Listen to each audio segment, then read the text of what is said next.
अखण्डमण्डलाकारं व्याप्तं येन चराचरं तत्पदं दर्शितं येन तस्मै श्रीगुरवे नमः। तस्मै श्रीगुरवे नमः। तस्मै श्रीगुरवे नमः। प्रिय विद्यार्थियों, कल के व्याख्यान में हमने चर्चा की कि मम्मट ने किस प्रकार से काव्य के स्वरूप का वर्णन किया और मम्मट का यह लक्षण, यह स्वरूप जो है काव्य का, 3 प्रकार के दोष अतिव्याप्ति, अव्याप्ति और असंभव दोष से रहित है या नहीं। तत् अदोषौ शब्दार्थौ सगुणौ अनलंकृति पुनः क्वापि। वह शब्द और अर्थ जो कि गुणों से युक्त होता है, अदोषौ दोषों से रहित हो, गुणों से विभूषित हो, अनलंकृति पुनः क्वापि, यद्यपि सर्वत्र अलंकार से युक्त हो, लेकिन कुछ कुछ स्थानों पर रस की प्रधानता से अगर अलंकार से रहित भी है तो वहाँ पर भी काव्य होगा। ऐसा शब्द और अर्थ मिलकर के काव्य होता है। ध्यान दीजिएगा, आचार्य मम्मट का मत है कि शब्द और अर्थ का युगल ही काव्य है। शब्द या अर्थ अलग अलग रूप में काव्य नहीं होते हैं।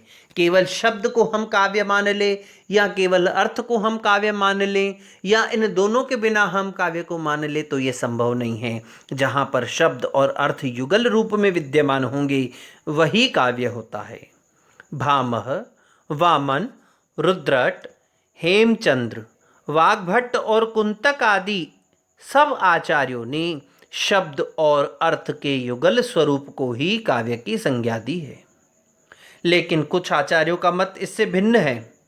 कुछ आचार्यों ने शब्द और अर्थ के युगल को काव्य को नहीं माना है, जैसे दंडी, अग्निपुराण, जगन्नाथ, पंडित राज जगन्नाथ इत्यादि इस मत के हैं जो शब्द और अर्थ को काव्य नहीं मानते। उनकी कठोर आपत्ति है। उनका कहना है कि काव्यत्व न तो शब्द अर्थ के युगल में रहता है और ना ही दोनों में अलग अलग रूप में रहता है, अपितु वह शब्दनिष्ठ होता है। शब्दार्थ युगल जो है वो काव्य नहीं है। और पंडित राज जगन्नाथ ने तो वाक्यम रसात्मकम काव्य कह के बिल्कुल अलग एक नए मत की स्थापना की है। उस विषय पर हम और आगे चर्चा करेंगे। आज हम पहले मम्मट के द्वारा प्रदत्त इस काव्य लक्षण का जो उदाहरण है उस पर हम चर्चा करते हैं। क्या कहा है उन्होंने, क्या लिखा है? यह कौमार हरह, ये श्लोक जो है शारंगधर पद्धति के शिला भट्टारिका के नाम से दिया गया है यह श्लोक, और उन्होंने इस श्लोक को उदाहरण के रूप में प्रस्तुत किया है। क्या कहा? यह कौमार हरह स एव हि वरः ता एव चेत्रक्षपा ते च उन्मीलित मालती सुरभयः प्रौढ़ा कदम्बानिलाः सा चैवास्मि तथापि तत्र सुरत व्यापार लीला विधौ रेवा रोधसी वेतसी तरुतले चेतः समुत्कंठ्यते। नायिका अपने प्रेमी के साथ, अपने पति के साथ मिलन के वर्णन को यहाँ बता रही है। यह कौमार हरह, जिसने मेरी विवाह के पश्चात कौमारावस्था का हरण किया, अर्थात जिसने मुझसे प्रेम किया, स एव ही वरह, वही वर मेरा आज मेरे सामने है। ता एव चैत्रक्षपा, और वही चैत्र मास की उज्जवल चांदनी, बादलों से रहित भाव वाली चांदनी भी, रातें भी आज मेरे सामने हैं। चैत्र शपा, चैत्र मास की रात्रि है। तेज उन्मीलित मालती सुरभय, और उन्मीलित खिले हुए वसंत के माह में मालती के पुष्प खिल जाते हैं। यहाँ मालती के पुष्प, खिले हुए मालती के पुष्प की सुरभियाँ हैं, सुगंधों से भरी हुई। और प्रौढ़ कदम्बा निलाह, प्रौढ़ कदम्बों से युक्त, विभिन्न प्रकार के बड़े जो कदम्ब हैं, प्रौढ़ हो चुके हैं, उनकी मादक, उनसे संपर्क पाकर के बहने वाली मादक वायु भी बह रही है। अनिला, अनल एक अनिल, अनल अग्नि को कहते हैं, अनिल वायु को कहते हैं। कदम्बों के संपर्क में आने वाली वायु भी बह रही है। अर्थात कुल मिलाकर के देखा जाए तो यह वातावरण अत्यंत ही उन्मादक हो चुका है। यह मेरा कौमार का हरण करने वाला वर भी वही है।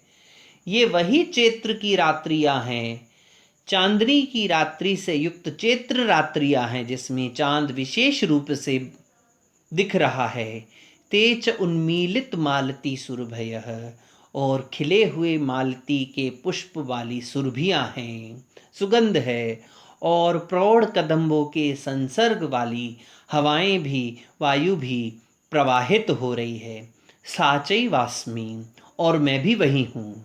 तथापि, फिर भी, तत्र सुरत व्यापार लीला विधौ, तद उसके पश्चात भी इस रेवा रोधसी, रेवा कहते हैं नर्मदा, नर्मदा नदी के तट पर, वेतसी तरुतले, बैंत के पेड़ के नीचे, चेतः समुत्कंठते सुरत व्यापार लीला विधो, उस काम की क्रीड़ा करने के लिए मेरा चित्त उत्कंठित हो रहा है।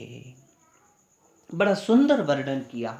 जिस चीज का हम प्रथम बार भोग करते हैं, उस चीज के प्रति हमारा चित्त उत्कंठित होता है।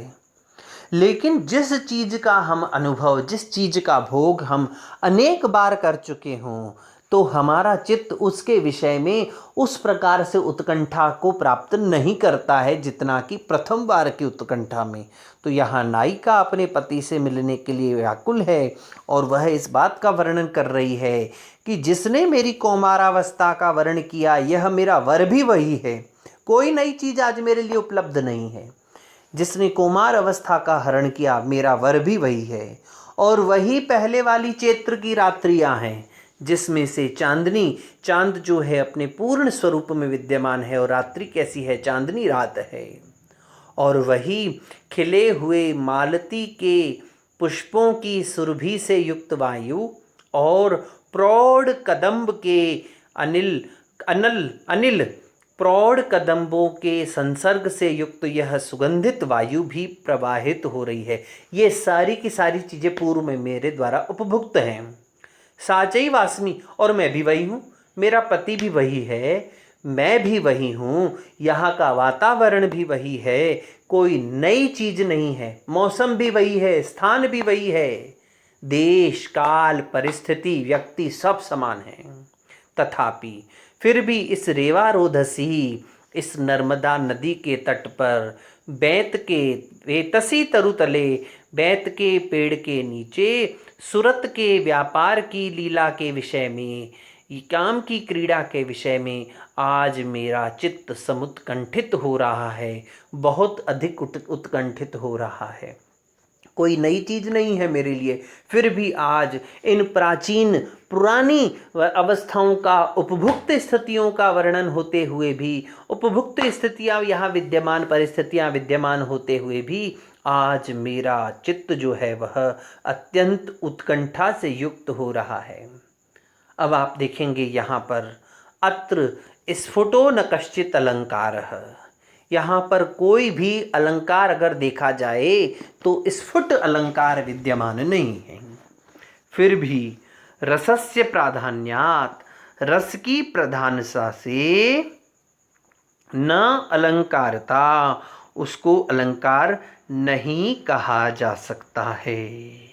यहाँ पर रस के प्रधान होने से, अगर यह अलंकार से रहित भी वाक्य है, अलंकार से रहित भी श्लोक है, तो भी यहाँ पर उत्तम काव्य का इन्होंने काव्य को माना है।